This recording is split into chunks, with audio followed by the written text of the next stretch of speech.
Hello students. आज हम लोग हाइब्रिडाइजेशन ऑफ एटॉमिक ऑर्बिटल्स के बारे में पढ़ेंगे and this is very important topic in the organic chemistry. What is the importance of hybridization? Hybridization is the concept of mixing of atomic orbitals. ये बड़ा simple है। It is a mixing of atomic orbitals, for example s orbital and p orbital, to generate thereby new hybrid orbitals. And new hybrid orbitals are with different energies. जो हमारे new hybrid orbital बनते हैं, suppose S orbital और P orbital से जो हमारे पास mix होने के बाद न्यू हाइब्रिड ऑर्बिटल्स बनेंगे, उनकी जो एनर्जी है वो डिफरेंट होगी compared with the component atomic orbitals, and these are suitable for pairing of electron. ये बॉन्ड बना सकते हैं and forming local and specially directed covalent bonds. By combining atomic orbitals, new hybrid orbitals are formed, leading to more stable and predictable molecular structures. The hybridization explains molecular geometry. जो hybridization है ये molecular geometry के बारे में बताएगा, bond angles के बारे में बताता है and the formation of chemical bonds. और what is the reason behind that, ये also हमें जो है ये complete information it provides. sp3 hybridization leads to tetrahedral geometry, while sp2 hybridization results in trigonal planar geometry. The type of hybridization sp3, sp2, spt decides the properties of a molecule. What are the properties? Reactivity, polarity and physical state. Pauling ने क्योंकि इसके ऊपर बहुत काम किया है 1931, ही noted in his book, it is of great interest that in hundreds of molecules containing a carbon atom, hundreds of molecule जिनमें कार्बन एटम होता है और वो it is attached to by 4 single bonds, 2 atoms of different kinds, experimental values of bond angles have been determined that almost without exception lie within 2 degree of the value 109.28 degrees, and these correspond to the tetrahedral orbitals. तो उसने hundreds of compounds को study किया और ये देखा है कि उसमें केवल 2 डिग्री का ही डिफरेंस जो है आता है. This is very important. The picture that emerges for the structure of methane resembles Pauling's pioneering view of hybridized orbitals and directed covalent bonds. So आप चैनल को सपोर्ट कीजिए, शेयर कीजिए, कमेंट कीजिए एंड रेगुलर अपडेट्स के बारे में, basic and advance concepts के बारे में आपको जो है जो इन्फॉर्मेशन है वो आपके पास मिलती रहेगी. This is important for me and you also. So what is hybridization? Overlapping of orbitals is same for the formation of homonuclear, heteronuclear and polyatomic molecules. Overlapping of orbitals हमने इसे पिछले वाले लेक्चर में पढ़ा है. So ये जो है सभी मॉलिक्यूल्स के लिए एक सिमिलर कंसेप्ट है. Polyatomic molecules like methane, ammonia and water, the valence bond theory gives characteristic shapes of each molecule. For example, methane it is tetrahedral structure, ammonia it is pyramidal structure and water it is a band shape. अगर हम example लें methane molecule का, hybridisation क्यों होता है ये हम लोग एक एग्जांपल लेंगे मीथेन का. मीथेन में अगर आप देखें hydrogen it is the 1s half filled orbital, hydrogen contains 1 electron and carbon 1s2, 2s2, 2px1, 2py1, pz0. तो यहाँ पर जो है इस ऑर्बिटल में केवल इलेक्ट्रॉन नहीं होता है और यहाँ पर 1 इलेक्ट्रॉन px एंड py में 1 इलेक्ट्रॉन होता है, 2s2 में 2 इलेक्ट्रॉन्स यहाँ पर होते हैं इन द ग्राउंड स्टेट। अगर हम इस कन्फिगरेशन को देखें तो ये केवल 2 ही बॉन्ड कार्बन जो है हाइड्रोजन के साथ में या किसी और एटम के साथ में केवल जो है it can form only 2 bonds. But in the excited state of carbon ये जो एक इलेक्ट्रॉन है from the 2s it goes to the pz, because s and p orbital जो सेकंड सेल है हमारा जिसमें s orbital and p orbital हैं, इनकी जो एनर्जी है it is also almost comparable. However जो p की एनर्जी है वो थोड़ा ज़्यादा होती है और s के ऑर्बिटल की एनर्जी थोड़ा सा कम होती है, बट इट इज़ कंपेरेबल। तो in the excited state of carbon if you see it can form the 4 bonds. In excited state of carbon, 4 electrons are able to form 4 bonds. This is the 2s1, 2px1, 2py1 and 2pz1. So it can form 4 bonds with other atoms or groups. But in case of carbon atom combining with 4 other atoms, 1s. अब carbon के पास में क्या है, एक तो s orbital है जो कि 2s में है, तो 1 तो हमारे पास s ऑर्बिटल है और 3 p ऑर्बिटल हैं। तो p ऑर्बिटल तो डायरेक्टेड बॉन्ड बनाएंगे और s ऑर्बिटल जो है बिकॉज इट इज अनडायरेक्शनल तो it will form the undirected bond. लेकिन ऐसा नहीं होता है। Carbon uses 2 kinds of orbitals for bonding 2s and 2p. We might expect methane to have 2 kinds of carbon hydrogen bond, undirected bond and directed bond. तो ये जो है यहाँ से हमें it will form 1 bond and it will form the 3 bond with p orbital. तो यहाँ पर अगर हम देखेंगे तो undirected bond between hydrogen and carbon, if you see here, this is the hydrogen half filled orbital and this is carbon 2s orbital, it is half filled है, this is also half filled, दोनों के पास एक एक electron है। So this will form the undirected bond and here you can see px with 1s of hydrogen it will form 1, this again second and this is the third bond. तो ये जो bond है ये तो directed bond बनेंगे and this will be undirected bond, लेकिन ऐसा नहीं होता है। But in fact all 4 bonds in methane are identical. लेकिन अगर आप देखेंगे मीथेन में जो है चारों बॉन्ड्स आइडेंटिकल होते हैं and are specially oriented towards the corner of a regular tetrahedron having an angle 109.28 degrees to each other. तो ये कैसे होता है, how does this happen? Linnaeus Pauling in 1931 gave an answer. An s orbital and 3 p orbitals can combine. ये जो s orbital है और 3 p orbitals है ये कंबाइन हो जाएंगे और हाइब्रिडाइज हो जाएंगे to form 4 equivalent atomic orbitals with tetrahedral orientation. For example this is आपका s ऑर्बिटल है, दिस इज 2s, इसमें एक इलेक्ट्रॉन है and this is px, py and pz। तो यहाँ पर जो है ये चारों, क्योंकि इनका जो है हाइब्रिडेशन हो जाएगा, ये चारों मिक्स हो जाएंगे।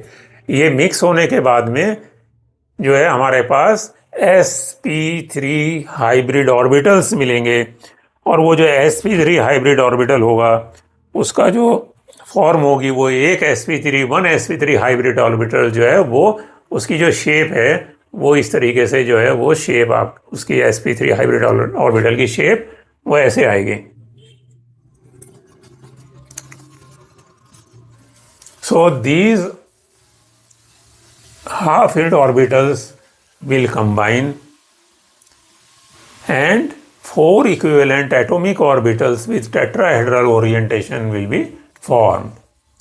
तो sp3 जो हाइब्रिड ऑर्बिटल बनेगा इसमें this p3 superscript 3 means number of p orbitals and अगर हम sp2 में देखेंगे तो वहां पर मतलब number of p orbital sp2 में 2 ऑर्बिटल होंगे, sp में 1 ऑर्बिटल होगा। तो फिलहाल हम sp3 की बात कर रहे हैं। So and 1 number is the s orbital, 1 number of s orbital, तो this is sp3।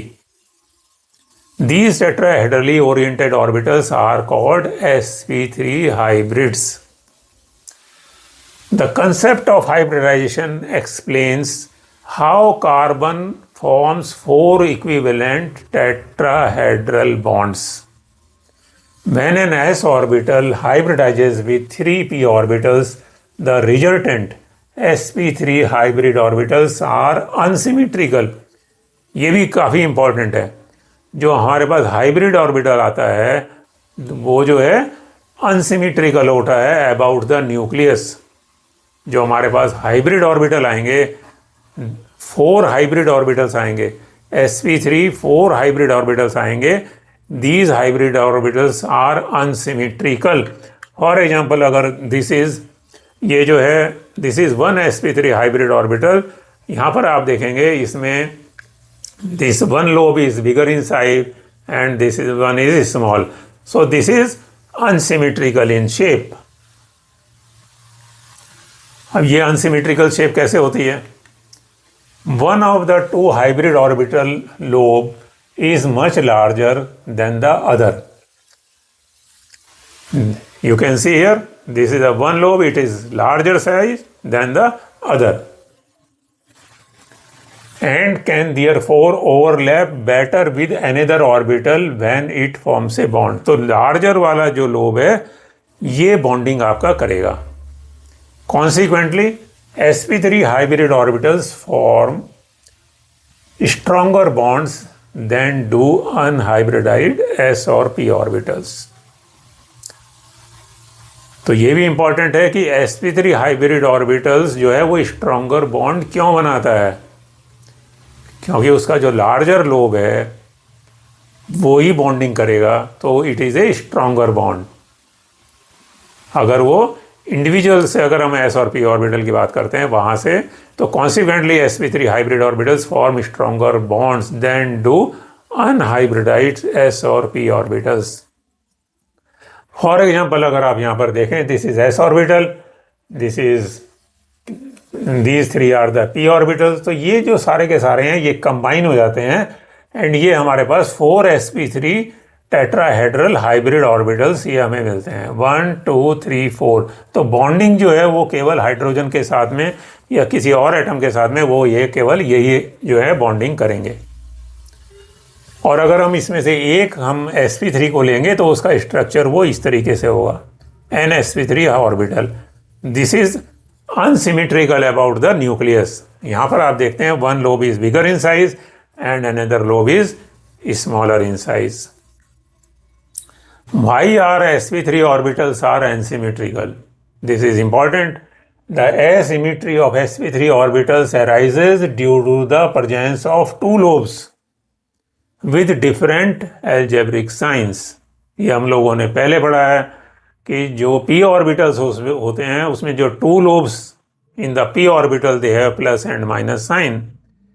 When a p orbital hybridises with an s orbital, जब एक p ऑर्बिटल हाइब्रिडाइज हो जाता है s ऑर्बिटल के साथ में, the positive p lobe adds to the s orbital.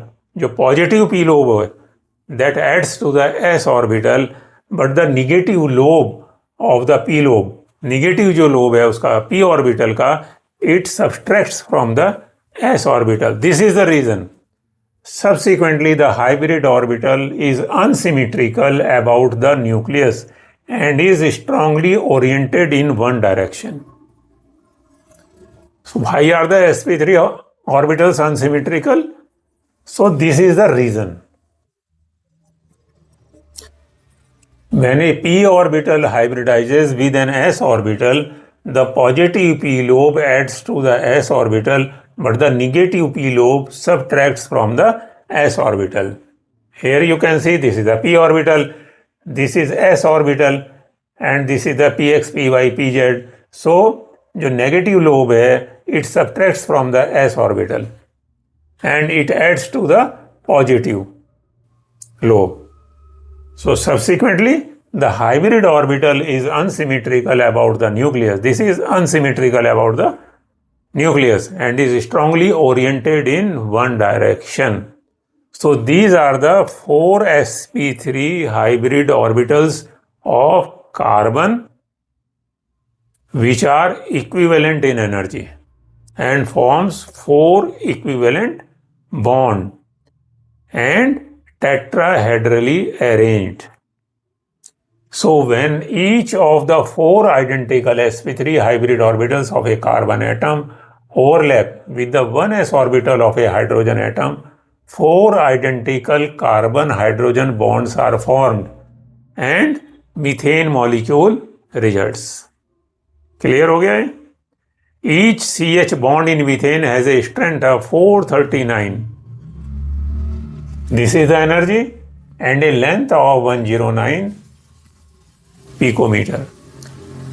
And the angle, the 4 bonds have a specific geometry, therefore the bond angle formed by each, this is the CH bond, is 109.5 degree, that is the tetrahedral angle. Here you can see, this is the methane molecule, this is tetrahedrally, it is a regular tetrahedron.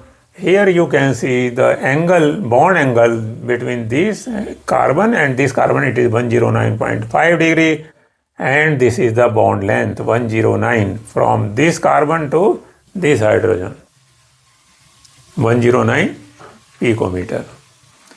The structure of ethane. Similarly, you can see the structure of ethane. This is the CH3 or C2H6. So here you can see one is the sp3 carbon. This carbon is the sp3 hybridized carbon, and this is also the 1 sp3. Means 4 sp3 hybrid are here and 4 sp3 hybrid orbitals are here. So this will make 4 bonds, this will make also 4 bonds. So one bond is 1 sp3 of another carbon. This is the sigma bond sp3, and here you can see sp3 and 1s of hydrogen. It forms a sigma bond.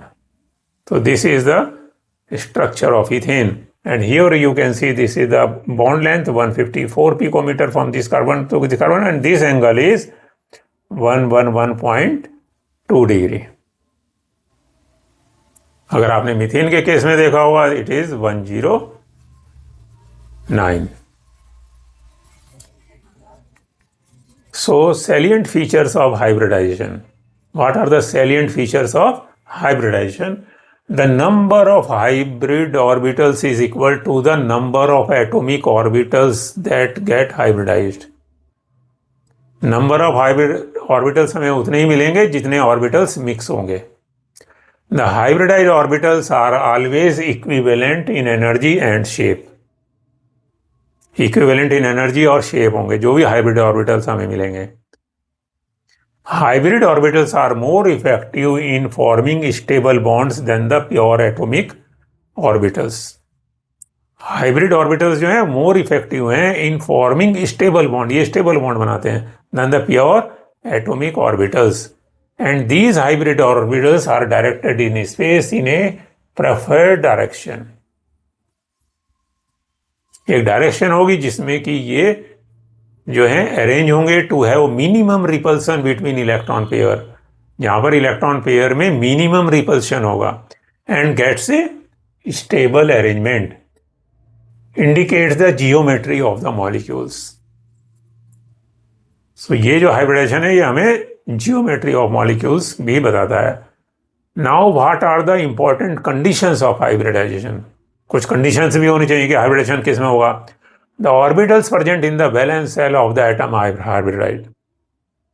जो valence shell में electrons होंगे, जो orbitals जो valence shell में होंगे वो ही hybridization होगा. Orbitals should have almost equal energy, almost उनकी इक्वल एनर्जी होनी चाहिए. Promotion of an electron is not essential, ये भी इंपॉर्टेंट है. Promotion of electron is not essential condition prior to the hybridization. And it is not necessary that only half-filled orbitals participate in hybridization. ये भी जरूरी नहीं है कि half-filled orbitals ही participate करेंगे. In some cases, even filled cells of valence cell take part in hybridization. तो these are the important conditions of the hybridisation.